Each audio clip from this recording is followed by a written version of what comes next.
नमस्कार, मैं प्रतीक्षा मौर्य और आप देख रहे हैं न्यूज़ एक्सप्रेस। खबर ऐसी जो आपको रखे 2 कदम आगे। देश में कई परिवार ऐसे हैं जो अपने परिजनों के इलाज के लिए पैसा पानी की तरह बहा बहा कर बदहाली का जीवन काटने को मजबूर हो रहे थे, लेकिन पिछले कुछ वर्षों से उनके जीवन में खुशहाली वापस लौटी है। जी हाँ, अब इनका महंगे से महंगा इलाज भी चंद रुपयों में हो जाता है। इसके अलावा देश में अब दवाएं भी सस्ते दाम पर उपलब्ध कराई जा रही हैं। यही कारण है कि देश में स्वास्थ्य पर लोगों के जेब से होने वाले खर्च में 16% कमी आई है। दरअसल आम आदमी से लेकर एक गरीब परिवार के स्वास्थ्य पर होने वाले खर्च को कम करने की दिशा में केंद्र सरकार लगातार काम कर रही है। फिर चाहे आयुष्मान भारत योजना हो या जन औषधि केंद्र से सस्ती दवाएं उपलब्ध कराना। इसी कड़ी में केंद्र सरकार ने एक और अहम फैसला लेते हुए बड़ी राहत दी है। केंद्रीय स्वास्थ्य मंत्रालय ने आवश्यक यानी एसेंशियल दवाओं की राष्ट्रीय सूची 2022 जारी कर दी है।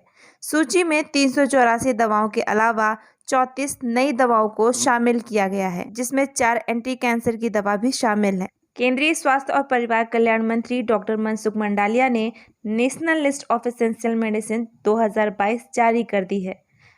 एसेंशियल दवाओं की राष्ट्रीय सूची में 2015 की लिस्ट में 376 दवाओं की तुलना में 2022 में 384 दवाएं शामिल की गई हैं।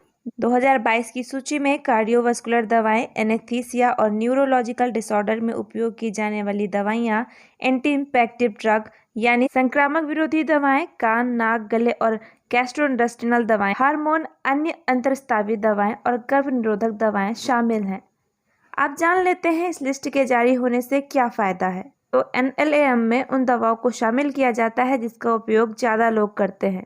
इन दवाओं के अधिकतम दाम पर सरकार का कंट्रोल होता है। दवा कंपनियां एक साल में इस लिस्ट में शामिल दवाओं का दाम खुद से नहीं बढ़ा सकती। वहीं केंद्रीय मंत्री मंडाविया ने आवश्यक दवाओं की राष्ट्रीय सूची 2022 जारी करते हुए कहा कि अब कई एंटीबायोटिक्स, टीके, कैंसर रोधी दवाएं और अन्य महत्वपूर्ण दवाएं अधिक सस्ती हो जाएंगी और मरीजों के जेब खर्च में कमी आएगी। उन्होंने कहा कि हितधारकों के साथ व्यापक विचार विमर्श के बाद सूची तैयार की गई है। उन्होंने कहा कि राष्ट्रीय फार्मा मूल्य निर्धारण प्राधिकरण अब इन दवाइयों की कीमत निर्धारित और विनियमित करेगा ताकि लोगों के लिए सस्ती दवाएं उपलब्ध हो।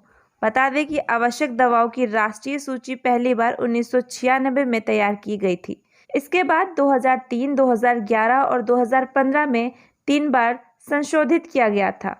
केंद्रीय स्वास्थ्य मंत्रालय सबको दवा सस्ती दवा की दिशा में विभिन्न कदम उठा रहा है। इस दिशा में आवश्यक दवाओं की राष्ट्रीय सूची स्वास्थ्य सेवा के सभी स्तरों पर सस्ती गुणवत्ता वाली दवाओं की पहुंच सुनिश्चित करने में महत्वपूर्ण भूमिका निभाती है। इस वीडियो में फिलहाल के लिए अभी इतना ही। धन्यवाद।